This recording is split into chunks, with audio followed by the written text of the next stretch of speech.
Assalamualaikum warahmatullahi wabarakatuh. Perkenalkan, nama saya Muhammad Rizky Aditya dari kelas 4D PJKR NPM 19 1063 1070 100. Pada pembelajaran kali ini saya akan membahas tentang peran kepala sekolah dalam penyelenggaraan bimbingan konseling. Keberhasilan program layanan bimbingan dan konseling di sekolah tidak hanya ditentukan oleh keahlian dan keterampilan para petugas bimbingan dan konseling itu sendiri, namun juga sangat ditentukan oleh komitmen dan keterampilan seluruh staf sekolah, terutama dari kepala sekolah sebagai administrator dan supervisor. Kemudian, karena posisinya yang sangat sentral, kepala sekolah adalah orang yang paling berpengaruh dalam pengembangan atau peningkatan pelayanan bimbingan dan konseling di sekolah. Sebagai supervisor, kepala sekolah bertanggung jawab dalam melaksanakan program-program penilaian, penelitian, dan perbaikan atau peningkatan layanan bimbingan dan konseling.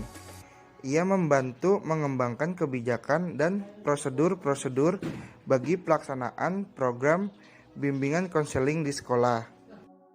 Menurut Dean Meyer dan Cardwell dalam Kusmintarjo tahun 1992, peranan dan tanggung jawab kepala sekolah dalam pelaksanaan bimbingan dan konseling di sekolah sebagai berikut.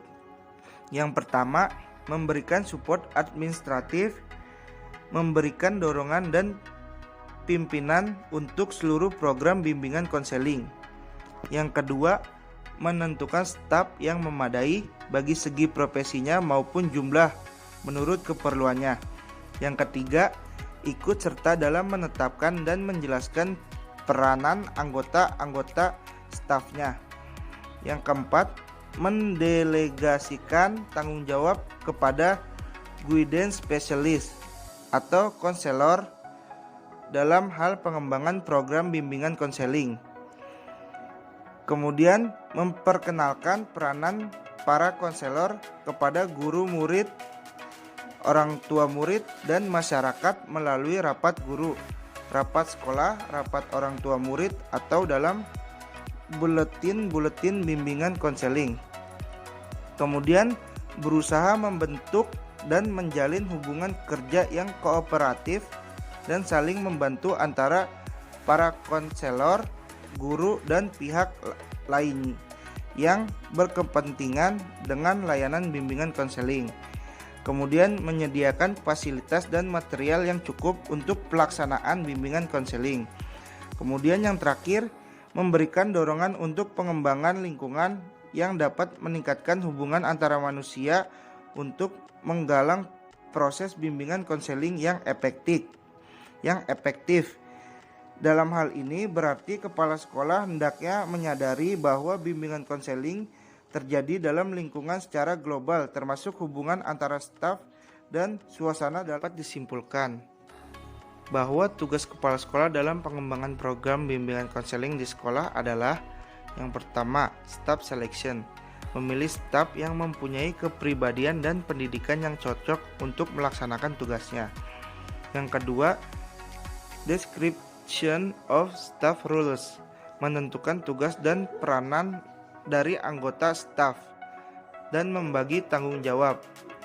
Yang ketiga, time and facilities, mengusahakan dan mengalokasikan dana, waktu, dan fasilitas untuk kepentingan program bimbingan dan konseling di sekolah.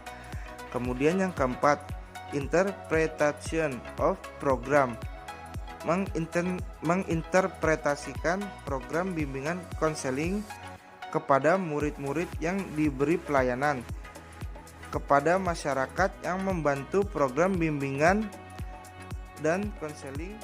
Guru BK. Peran guru bimbingan dan konseling dalam penyelenggaraan kegiatan bimbingan dan konseling.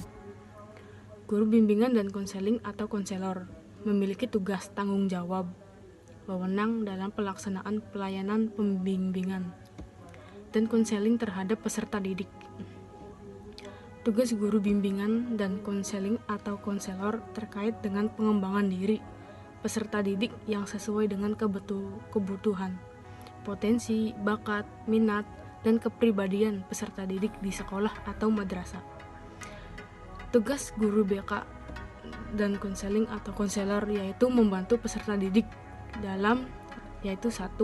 Pengembangan kehidupan pribadi, yaitu bidang pelayanan yang membantu peserta didik dan memahami, menilai bakat dan minat.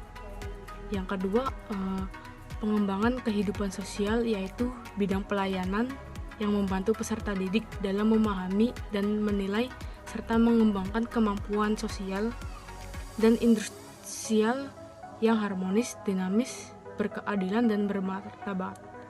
Yang ketiga, pengembangan kemampuan belajar, yaitu bidang pelayanan yang membantu peserta didik mengembangkan kemampuan belajar untuk mengikuti pendidikan sekolah atau madrasah secara mandiri. Yang terakhir, pengembangan karir, yaitu bidang pelayanan yang membantu peserta didik dalam memahami dan menilai informasi serta memilih dan mengambil keputusan karir.